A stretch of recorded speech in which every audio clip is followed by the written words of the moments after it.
Type of function में हम लोग अपने आई थिंक कल लास्ट क्लास के अंदर 3 मैंने पढ़ा दिए थे, क्वाड्रेटिक तक था। आज हम लोग अपने नेक्स्ट फंक्शन को लेते हैं, let us take the 4th one, जिसको हम लोग बोलते हैं रेशनल फंक्शन। अब जैसे कि मैंने आप लोग को बताया था, ये जितने भी हम लोग फंक्शन देख रहे हैं, एक तो हमें याद रखना है इसका डोमेन, इसकी रेंज और इसका ग्राफ। तो अगर हम लोग बात करते हैं रेशनल फंक्शन की, तो रेशनल के अंदर फर्स्ट कैटेगरी हमारे पास आती है जब हमारे पास एक पॉलिनोमियल डिवाइडेड बाय दूसरा पॉलिनोमियल होता है। ठीक है, तो ऐसे फंक्शंस को रेशनल फंक्शन कहा जाता है। इनकी रेंज और डोमेन दोनों में आर तो होते हैं, बट कुछ सेलेक्टेड फॉर्मेट पे होते हैं। तो पहले एक एग्जांपल लेते हैं इसके अंदर, वो है लीनियर अपॉन लीनियर। से फॉर एग्जाम्पल अगर मैंने यहाँ पे लिया 2x + 1 डिवाइडेड बाई x - 3, तो इसके अंदर हमारे डोमेन में भी प्रॉब्लम होती है, क्योंकि हमारे पास एक पॉलिनोमियल है डिनोमिनेटर में, न्यूमरेटर में भी पॉलिनोमियल है, वो क्वाड्रेटिक भी हो सकता है। तो ऐसे में अगर ये फॉर्मेट दे रखा है तो हम लोग डोमेन के लिए जानते हैं, लास्ट क्लास के अंदर डिस्कस किया ही था, ओरली कर सकते हैं। डिनोमिनेटर को इक्वल टू 0 रखा है, x की वैल्यू 3 आ रही है, तो domain is all real numbers accept 3। और शॉर्टकट में आपको बताऊं तो यहां पे आपको करना क्या है, एक शॉर्टकट ले रहे हैं कि 2x + 1 डिवाइडेड बाई x - 3 को हम लोग जब y रखते हैं, ये हो जाता है 2x + 1 = yx - 3y। अब अगर आपने x कॉमन लिया तो y - 2 आएगा और 1 - 1 + 3y बन गया। तो देखो x की वैल्यू क्या आ रही है, x की वैल्यू के अपने पास बनेगा 1 + 3y डिवाइडेड बाई y - 2, तो यानी y की वैल्यू 2 नहीं ले सकते। तो ये चीज आप लोग डायरेक्टली भी याद कर सकते हो। यहां पे जो दोनों x दे रखे हैं ना, ये जो टेक्निक मैंने आपको अभी बताई, इन दोनों के गैप को देखो। अगर ये सामने y रखा तो y - 2 आएगा, y - 2 यानी 2 नहीं लेना, तो आपको ये जो न्यूमरेटर वाला पार्ट है, यहां से रेंज फटाफट नजर आ जाएगी। तो यहां रेंज क्या हो जाएगी, ऑल रियल नंबर्स एक्सेप्ट 2। नहीं समझ में आया तो वीडियो रिवर्स कर लेना और चेक कर लेना मैंने यहाँ पे क्या लिखा था। वो हम लोग क्रॉस मल्टीप्लिकेशन करके y के डिनोमिनेटर में, मतलब जो x निकाला उसके अपॉन में आएगा y - 2। तो जिस तरीके से अपन ने डोमेन निकाला उसी तरीके से अपन उसकी रेंज निकाल सकते हैं।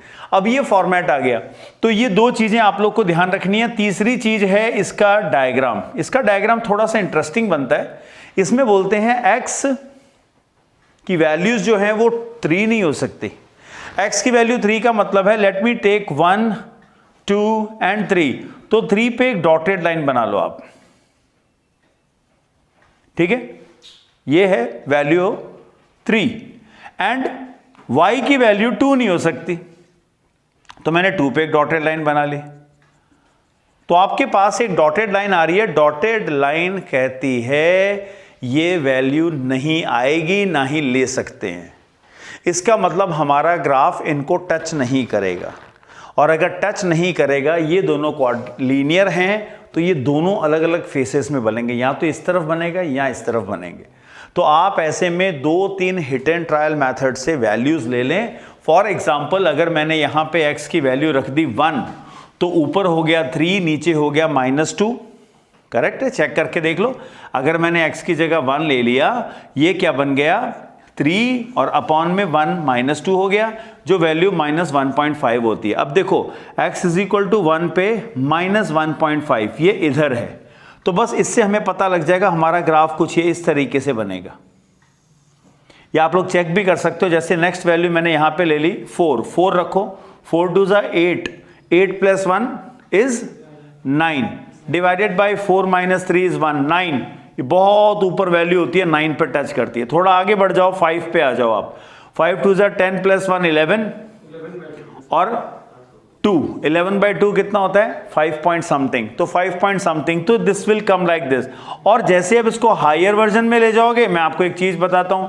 अब चेक करो, यहां पे कहीं 10 है। अगर आप 10 लेते हो तो कितना होगा, 10 हो गया 20, 20 + 1 21 डिवाइडेड बाई 10 - 3 7। चेक करो, आंसर 3 आ रहा है। सो दिस विल, ये देखिए अब आगे चल के या 3 पे आएगा, तो that means the graph is somewhat like this, it will never touch. ये इनको टच नहीं करेगा, और इसे हम लोग हाइपरबोलिक ग्राफ के जैसे से जानते हैं। ठीक है, तो whenever such type of question is there, ये पॉलिनॉमियल कुछ ऐसा है, इसके लिए कोई स्पेसिफिक हम लोग ग्राफ नहीं कहते कि ऐसा ही बनेगा। ये प्रोहिबिटेड एरियाज के अंदर जाता है क्योंकि इसके डोमेन में थोड़ी प्रॉब्लम आती है, कुछ नंबर नहीं लेने होते, कुछ ही लेने होते हैं, तो उसके अकॉर्डिंगली ग्राफ इसका सोच समझ के बनता है, स्पेसिफिकली बनता है कोई ना कोई, ठीक है। ऐसे में हम लोग ये नहीं कह सकते कि नहीं भाई ऐसा ही आएगा। तो this was one of the example of rational functions. Rational functions के बाद हमारे पास एक इंपॉर्टेंट फंक्शन आता है जो हम लोग आज की डेट में डिटेल में पढ़ेंगे, और इसे कहते हैं मॉड्यूलस फंक्शन। अब मॉड्यूलस फंक्शन अपने आप में एक पूरी यूनिट है जिसको पढ़ना बहुत जरूरी है और जिसका यूज जो है वो अगले कई साल तक आएगा। इंपॉर्टेंट है इसलिए इसको देख लेते हैं। अगर किसी फंक्शन के आगे ये फॉर्मेट दे रखा है, इसे कहते हैं मॉडुलस ऑफ एक्स। मॉडुलस मशहूर है किसके लिए? पॉजिटिव वैल्यूज के लिए। पॉजिटिव कब आएगा? जब पॉजिटिव लोगे तो पॉजिटिव आएगा, नेगेटिव लोगे तो उसको भी पॉजिटिव कर दिया जाएगा। तो ये कहा जाता है इस फंक्शन में हमारे पास दो तरीके के ऑपरेटर होते हैं। सबसे पहला, आंसर x का x ही रहेगा अगर x की वैल्यू ग्रेटर देन और इक्वल टू 0 है।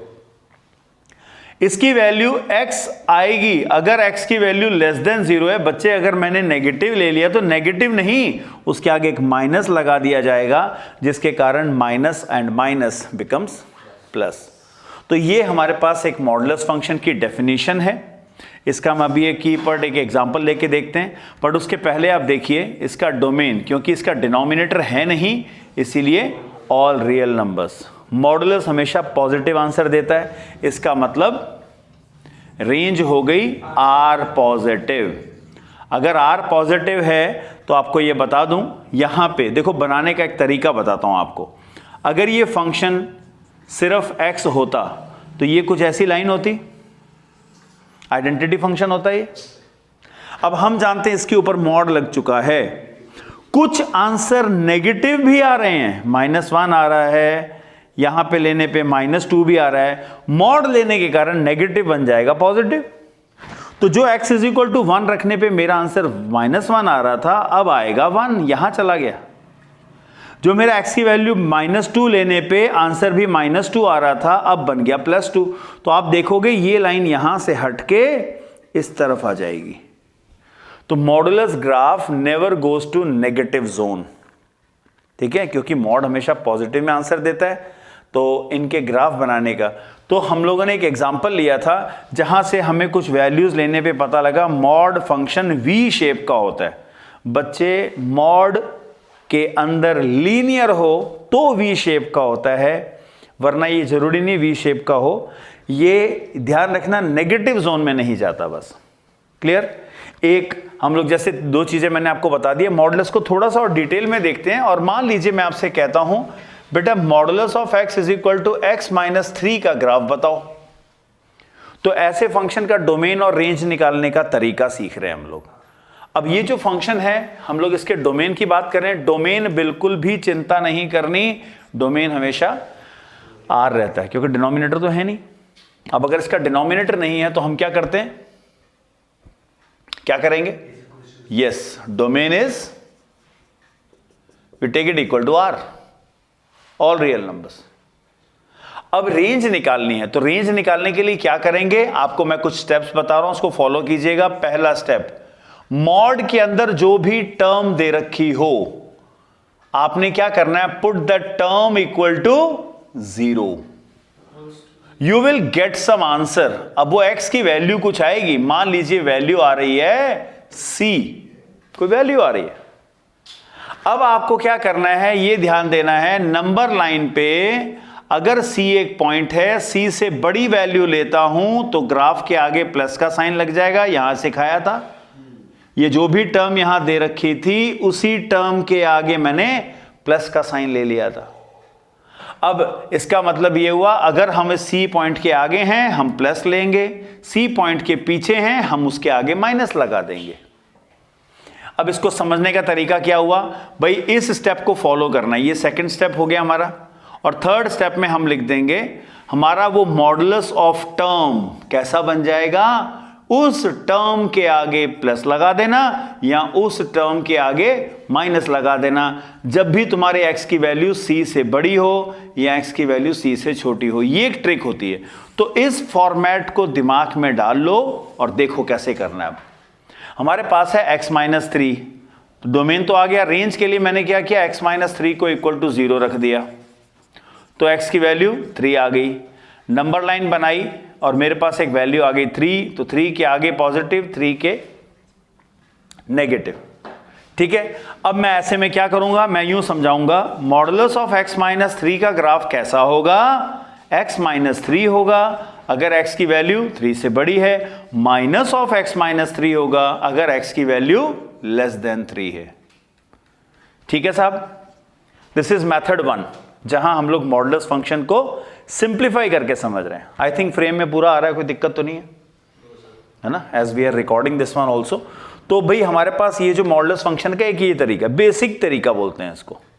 अब ग्राफ कैसे बनाएं, अब मेरे को रेंज मिलनी है। रेंज कैसे पता लग रही, भाई रेंज तो इसका पॉजिटिव ही आएगी। तो मॉडुलस फंक्शन अगर है तो आंसर हमेशा पॉजिटिव होता है, तो रेंज हमारा जो है वो हमेशा आर पॉजिटिव होगी। तो ये भी वैलिड है, इसकी कोई दिक्कत ही नहीं है, ये सब सेम ही आते हैं।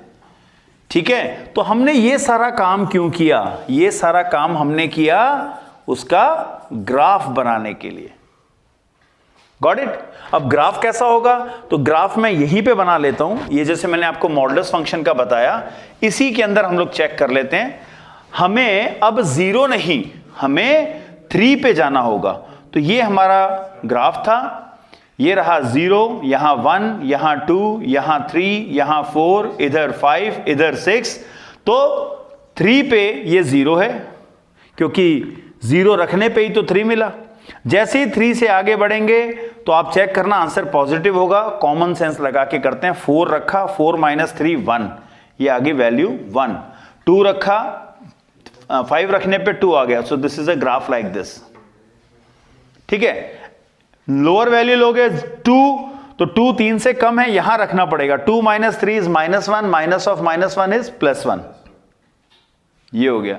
नेक्स्ट 2, नेक्स्ट 3, तो ये ग्राफ कुछ ऐसा है बनेगा। ये भी v कब कब बनेगा, जब जब हम लीनियर फंक्शन पे मॉड लगाएंगे।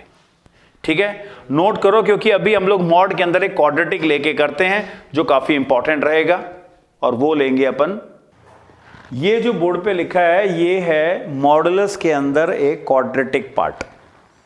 मॉडुलस में क्वाड्रेटिक पार्ट दे रखा हो, क्योंकि डिनोमिनेटर है नहीं, तो हम लोग इसका डोमेन क्या लिख देते हैं, ऑल रियल नंबर्स। क्योंकि पूरे पे मॉड लगा है इसलिए इसकी रेंज भी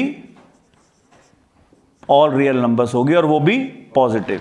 जैसे यहां पे आर पॉजिटिव लिखा था, वैसे वो भी आर पॉजिटिव होगी, मतलब 0 से इंफिनिटी तक। अब इसकी रेंज रेंज हो गई, डोमेन हो गया। ग्राफ बनाने के लिए हमें क्या करना है, इसको सही ढंग से तोड़ के लिखना है। अब तोड़ के लिखने के लिए ये कहा गया है, प्लस लगा लो x² - 4, माइनस लगा लो x² - 4 पर कब, उसके लिए हमारी हेल्प करेगा क्या, सबसे पहले जिस पे मॉड लिया है उसको आप इज इक्वल टू 0 रख दो। x - 2 और x + 2 इसके 2 फैक्टर हैं, 0 रख दो, तो x की वैल्यू 2 और -2, 2 आंसर आ रहे हैं। अब 2 आंसर आ रहे हैं तो मैं नंबर लाइन बनाऊंगा, और आपने वेवी कर्व मेथड भी पढ़ रखा है, फिर भी अपन इसको डिटेल में देख लेते हैं कैसे। इसके 2 फैक्टर हैं, है ना। मैं एक एक फैक्टर की बात करता हूं। पहला फैक्टर x - 2, दूसरा फैक्टर x + 2। अब देखो x - 2 ने हमें ये वाला आंसर दिया था और x + 2 ने ये वाला आंसर दिया था। अगर मैं बात करूं, भाई तुम अपने आप के बारे में बताओ, तुम अपने क्रिटिकल पॉइंट से पीछे कैसे होगे, नेगेटिव होऊंगा मैं, और आगे पॉजिटिव होऊंगा। लेट अस से सीधी लाइन पॉजिटिव, जिगजैग मतलब नेगेटिव। अब दूसरा है पॉइंट क्या, x + 2।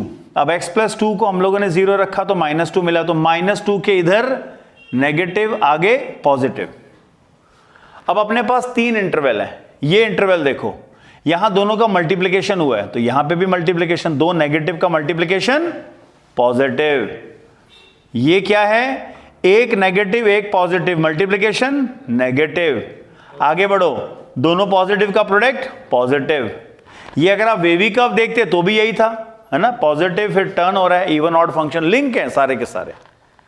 अब इससे हमें पता लग गया कहां पे नेगेटिव लेना है और कहां पे पॉजिटिव लेना है। नेगेटिव होगा -2 से 2 तक के बीच में, है ना, और अगर हम लोग उसके आगे पीछे जाते हैं तो क्या हो जाएगा, पॉजिटिव हो जाएगा।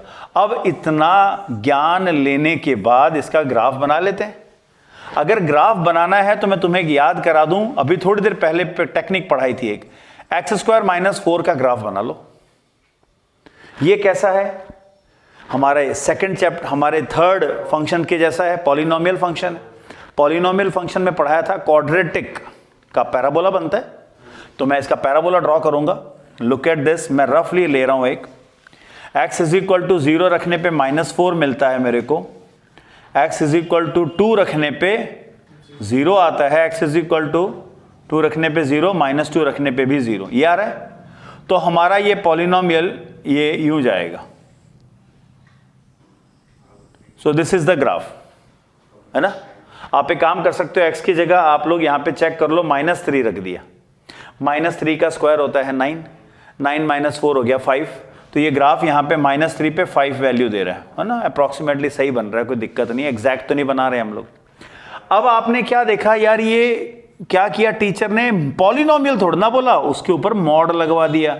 मॉड क्या करता है, नेगेटिव की तरफ नहीं जाने देता, तो जो आंसर नेगेटिव पे आ रहे थे वो ऊपर शिफ्ट हो जाएंगे। ये आ गया सब -4, तो ये जो हमारा यहाँ का ग्राफ है, इसको तो आप इसका एक रिफ्लेक्शन यहां बना दो, जैसे एक प्लेन मिरर रखा है, और इधर वाला मिटा दो। तो this is how we make the graph of modulus function. Mod हटा के ग्राफ बनाओ और मॉड लगा दिया, तो जो ग्राफ नीचे गया है उसको ऊपर की तरफ एक कांच के जैसे लेते हुए उसका रिफ्लेक्शन बना दो। इस तरीके से हम अपने मॉडुलस फंक्शन के ग्राफ को बना सकते हैं। अभी एक ट्रायल क्वेश्चन लेते हैं जिससे मॉडुलस और अच्छे से समझ में आ जाएगा हमारे। ओके, अब हमारे पास 2 क्वेश्चन और हैं जहां पे हमने इसका डोमेन रेंज बताना है। तो मैं डोमेन और रेंज निकालने की एक आसान तरीका बताता हूं, इतना डिटेल में जाने की जरूरत नहीं है। इसको आप लोग लिख दो y, जो जनरली रखते हो आप लोग, ये बन जाएगा x - 2 और यहाँ +2, 2 को इधर भेज दो, ये बन गया y + 2, और उधर क्या है x - 2, ये इधर आया माइनस का हो गया। अब एक चीज ध्यान से सुनिएगा, बहुत इंटरेस्टिंग है, ये खाली मॉड लगा हुआ है ना, डिनोमिनेटर इसके था नहीं, इसलिए डोमेन क्या हुआ, all real numbers, no denominator, all real numbers. If there is root there will be intervals. तो ना हमारे पास डिनोमिनेटर है, ना ही स्क्वायर रूट लगा है, वर्गमूल भी नहीं है यहाँ पे, है ना। तो ऐसे में हम लोग सीधा सीधा डोमेन लिख देंगे ऑल रियल नंबर्स। रेंज क्या है, हम एक चीज को, एक डेफिनेशन दिमाग में रखिएगा, every modulus is greater than और इक्वल टू 0। मॉड तो हमेशा पॉजिटिव ही होता है ना। इसको आप एज अ डेफिनेशन नोट कर लेना, वी नो, हैशटैग मार दिया ऐसे ही, इसके हमें पता है ये। अब मॉड है मतलब मॉड x - 2 भी कैसा होगा, 0 से बड़ा होगा। अभी तक के रेंज में अपन यही लिखते आए हैं। अब हमारे पास क्या है, यहां लगा है +2, तो दोनों तरफ मैंने क्या कर दिया, +2 कर दिया। ये क्या बन गया, तो यानी आप ये ले सकते हो, आप यहां पे मॉडल ऑफ x - 2 की जगह क्या लिख सकते हो, y - 2। तो y की वैल्यू क्या हुई, ग्रेटर देन और इक्वल टू 2। y के बारे में बताते हो तो क्या कहलाता है, रेंज कहलाती है ना। सो रेंज की अगर हम लोग बात करें तो ये वैल्यू क्या बन जाएगी, ये हो जाएगी फ्रॉम 2 टू इंफिनिटी। तो हमारे आंसर जो है वो यहां तक रहेगा। This is how we find the range. ठीक है, ये रेंज ऐसे निकालनी है। Next we take the other one. Okay, second one. अब देखो इसमें ग्राफ बनाना भी अपने लिए इजी रहेगा। अगर अपन ये मान लें कि खाली y है, ये खाली मॉड x है, तो हम लोग क्या करेंगे, हम लोग इसके ग्राफ को कैसे बनाएंगे, ये ऐसे बनना चाहिए था, करेक्ट। ओरिजिनल तो ऐसा ही था, है ना। अभी हमने क्या देखा, इसका टर्निंग पॉइंट कहां पे आया, 2 पे। तो ये x एक्सिस से जंप करके कहां चला जाएगा, 2 पे। तो इसके अंदर पहला मॉडिफिकेशन, ये एक्चुअली ग्राफ हमारा अब यहां पे आ जाना चाहिए था, कहां पे, 2 के ऊपर। अब आप देखेंगे y में भी जंप आया है, आप इसको इज इक्वल टू 0 रख के मिलो, मतलब इसको इज इक्वल टू 0 रखो, क्या मिला 2। तो ये यहां से 2 स्टेप ऊपर जाएगा। तो ये मूवमेंट देखो 0 से 2 पे क्यों आया, x पे क्यों चला, क्योंकि हमारे पास ये जो मॉड के अंदर x माइनस 2 था, इसको 0 रख के निकालते हैं हम लोग, x की वैल्यू 2 आ गई थी, जिसके कारण पता लगा x एक्सिस पे मूवमेंट होगा 2 स्टेप इधर। अब हमारे पास यहां y के साथ भी है, ये यहां से यहां क्यों जाएगा, ये यहां इसलिए जाएगा क्योंकि सामने y माइनस 2 था, इज इक्वल टू 0 रखा, y की वैल्यू भी 2 आ रही है। इसका मतलब अब हमारा ये ओरिजिनली ग्राफ जो यहां से इधर गया, यहां से 2 स्टेप ऊपर आ जाएगा, यूं बनेगा ये वी शेप का ग्राफ। जहां पे आपको ये वैल्यू बता दूं, ये वैल्यू कितनी होगी, दिस इज 2,2। Got it. तो this will be the graph of this particular function. In the same way अगर मैं इधर ट्राई करता हूं, ये क्या होगा, मैं इसको अगर y मान लूं, ये क्या बन गया, y is equal to 3 minus modulus of x minus 1। इसको इधर ले आओ, y माइनस 3 और ये क्या है, मॉडुलस ऑफ x माइनस 1। अब हम लोग जानते हैं ना तो इसके डिनोमिनेटर में कुछ है, तो अगर मैं इस पैटर्न से इसके बारे में बताऊं क्या होगा, इसका डोमेन है what, all real numbers. Range की बात करते हैं हम लोग, हैशटैग में क्या जानते हैं भाई, हम लोग जानते हैं मॉडुलस हमेशा ग्रेटर देन 0 होता है, तो मॉडुलस ऑफ x माइनस 1 भी ग्रेटर देन और इक्वल टू 0 लगेगा। पर मेरे मॉड के आगे माइनस का साइन है, माइनस लगाते ही लीनियर इनइक्वालिटी ने क्या पढ़ाया था, ये उल्टा हो जाएगा। अब अगर ये उल्टा हो गया, इसकी वैल्यू कितनी है, इसकी वैल्यू y माइनस 3 है, तो y कितना हो गया, छोटा होगा 3 से, तो आंसर क्या आया, माइनस इंफिनिटी से 3 तक। ये रेंज घूम गई, रेंज घूम गई। अब मेरे को ग्राफ बनाना है, ग्राफ कैसे बनाऊं मैं, सबसे पहले अब देखो यहां तक का फ्रेम में है ना, तो अगर फ्रेम में है यहां पे, तो अपन थोड़ा सा इसको डिटेल में देख लेते हैं। अपने पास एक्चुअल हमारा ग्राफ होता है ये, ठीक है। सबसे पहले यहां क्या लिखा है, -1। अगर x -1 है, जंप खाएगा, ये कहां जाएगा, 1 स्टेप इधर आएगा, तो ये हमारा ग्राफ यूं बनना चाहिए। दूसरी बात, इसके आगे माइनस का साइन है, तो सारे किए कराए पे पानी फिरेगा, मतलब सारे पॉजिटिव बन जाएंगे नेगेटिव। तो ये ग्राफ जो है अब यहां से रिवर्स पैटर्न पे हो जाएगा नीचे की तरफ। अब ये कहां गया, y में भी जंप है कितना, 3 का, तो ये 3 स्टेप ऊपर जाएगा यहां पे, तो कैसा बन जाएगा, this will be a graph in which ये रहा 1 1 2 3, ये यूं बनेगा। तो ये है हमारा ग्राफ, जहां हमें साफ बताया जा रहा है हमारी रेंज क्या है, माइनस इंफिनिटी लोएस्ट, और ऊपर मैक्सिमम कहां तक आ रही है, 3 तक आ रही है। इसने क्या बताया था, रेंज थी 2 से आगे, ये देखो 2 से ऊपर की तरफ ही ग्राफ गया था। तो this is how we tackle the modulus function graph. बाकी ग्रेटेस्ट इंटीजर फंक्शन एक बाकी है, सिग्नम फंक्शन है, तो वो अपन नेक्स्ट क्लास में लेंगे, ठीक है। Till then keep practising the functions.